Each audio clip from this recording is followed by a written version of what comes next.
Hi, I'm Vanessa Lake, trauma therapist for the living and spirit world. So, I'm someone who spends a lot of time hanging out in both the human and spiritual spaces. Today, we're talking about one of the trickier parts of the spiritual journey. How do we integrate our human self with our divine self without falling into spiritual bypassing? Because, yes, you are spirit, but you're also a body that gets cranky when it's tired and feels insecure when it's ignored and sometimes just wants chocolate and a nap. And pretending you're above it all isn't spiritual. It's just another form of avoidance. So let's break this down. We are both human and divine.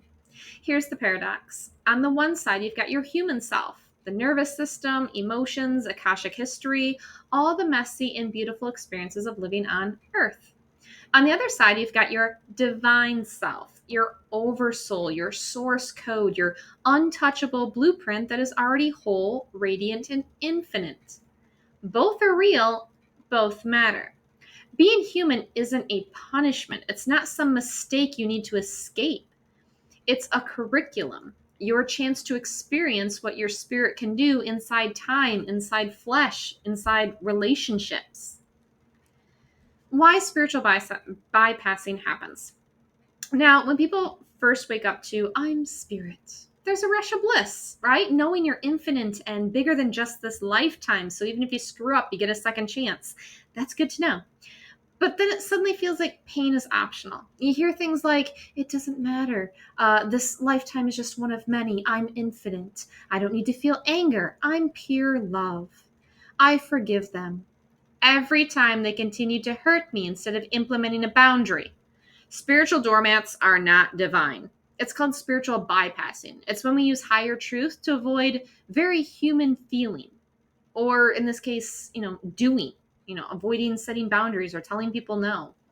The problem is if you skip the human part, the grief, the fear, the anger, the emotions that we have labeled wrong, bad, low vibe, they're just vibes. Like high, low, fast, short, small, whatever. Like it's just emotions. There's no wrong emotions. I'm tired of people labeling them as they're low vibe and so you shouldn't feel them. Well, I'm human. I'm going to feel the entire spectrum at one point. Whether or not I stay there, that's a choice. That's, some leveling up behavior of not feeding into it, but I'm still human. So I'm going to feel all human emotions. That's kind of the point of being here on earth. But just skipping them over, they don't make them vanish. Especially as a therapist, I know that emotions sit in your body. You have things like blood pressure and chemical reactions to events your brain has labeled a threat, emotionally or physically. These unresolved emotions, these suppressed, avoided, numbed, they hijack your nervous system. And those numbing mechanisms only last for so long, anyways, right? You drink, you take some meds, you binge watch a show, and then you're back to reality, and those feelings are still there. They don't just go away. These ignored emotions, they show up as triggers. As I tell my clients, if you keep shoving your emotions behind the dam, one day the dam is going to break and you're likely to blow up at someone that's not even the root cause of your pain, right? Like we've all heard the stories of not being able to blow up at the boss, express how we feel. So we come home, you yell at the partner, the wife, the spouse, whatever, because it's actually something else that you didn't process. Unprocessed, ignored, suppressed emotions always show up in the physical body eventually. It's a natural system of being human. If you ignore the emotions on that level, the next level is going to be physical. So if you think your upset digestive system or high blood pressure or insomnia is just random, think again. The middle path. So what's the alternative? The alternative to avoiding and suppressing and numbing out. It's integration. It's integrating, letting your spirit and your human work together. So think of it like 3 steps. You witness a spirit, right? A trigger arises, and then you remember, like, hey, I'm more than this moment, or this too shall pass. My essence is not broken. That's your oversoul perspective, right? That's your soul. It's unbroken. It's healed. It's divine. Then you have to feel it as human, which is what a lot of people want to avoid. They think the more spiritual they are, the less they will have to feel, again, those low vibe emotions. They're just emotions. You call them low vibe and you instantly tell your brain that there's something wrong with them, and you create more anxiety trying to avoid them. So while holding the truth of your divinity, You can still let yourself feel anger, grief, and insecurity. You breathe it in, you name it. You cry if you need to.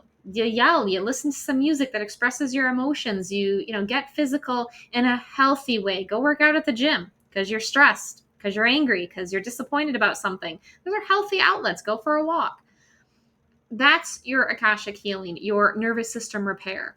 You don't suppress it and you don't hang on to it, feeding it the same story over and over. Oh, I can't believe he did that. And, if he was wrong and I was right and he should have done this, that, and the other. And, oh, man, 3 days going on and everybody you talk to hearing the same story about how this guy did you wrong. That's hanging on to it, not letting it go.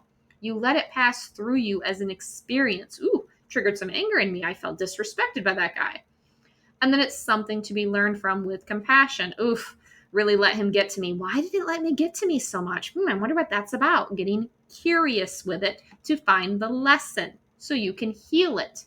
Then it's less likely to happen again.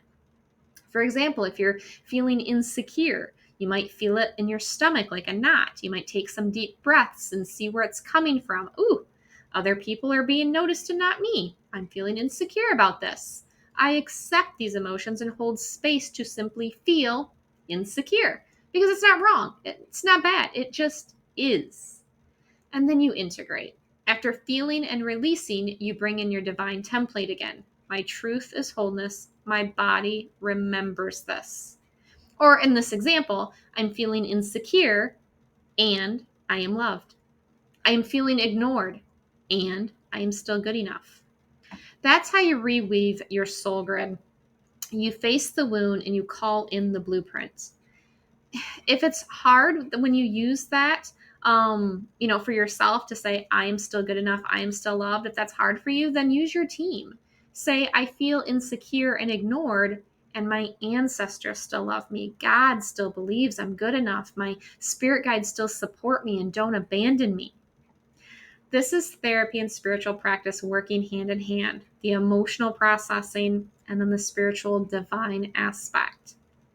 So what's the point of all this? If we're already divine, why bother with this messy humanness? The purpose of incarnation isn't just to remember your spirit and we are all one and all connected and all infinite. It's to embody spirit inside matter, the physical. Earth is a practicum for love.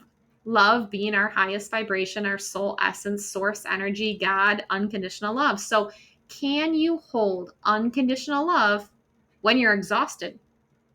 Can you embody freedom while moving through grief? Can you bring source light into your nervous system when it's physically shaking? This is heaven moving into flesh. It's why we're here, not to escape humanity, but to infuse humanity with divinity. So let's review real quick. I don't want to just, talk this through, but let's look at a simple daily practice you can actually try. Step 1, pause and witness. When you notice a trigger, insecurity, anger, sadness, stop and say, I am spirit having a human experience. Put your oversoul in perspective. Step 2, feel the human. Ask yourself, where do I feel this in my body? Don't judge it. Just breathe into that place. Let the emotion move, even if it feels messy. Step 3, overlay with the divine. Once the emotion softens, place your hand over your heart or your solar plexus, your stomach, and affirm, I honor my divinity by fully feeling my humanity. I honor my humanity by remembering my divinity. That's the integration part. Do this regularly and you'll notice less looping triggers, more embodiment of peace, and definitely more resilience. So here's the truth. You are not just human. You are not just divine. You are the bridge between both. And the magic happens when you stop trying to escape one in favor of the other. Your oversoul doesn't want you to skip your feelings. It wants you to bring it into your feelings so you can transform them and reweave your soul's blueprint right here and right now. If this speaks to you and you're ready to go deeper, this is exactly what I help people with when I do my Akashic Soul Reading and Healing Bundle. You find the root cause of the pattern, integrate soul fragments, weave your divine blueprint before distortions happened, and seal it in with Akashic Reiki. Healing at the soul level, not just the energy body of this lifetime. So to learn more and book your session, check out the link in the description.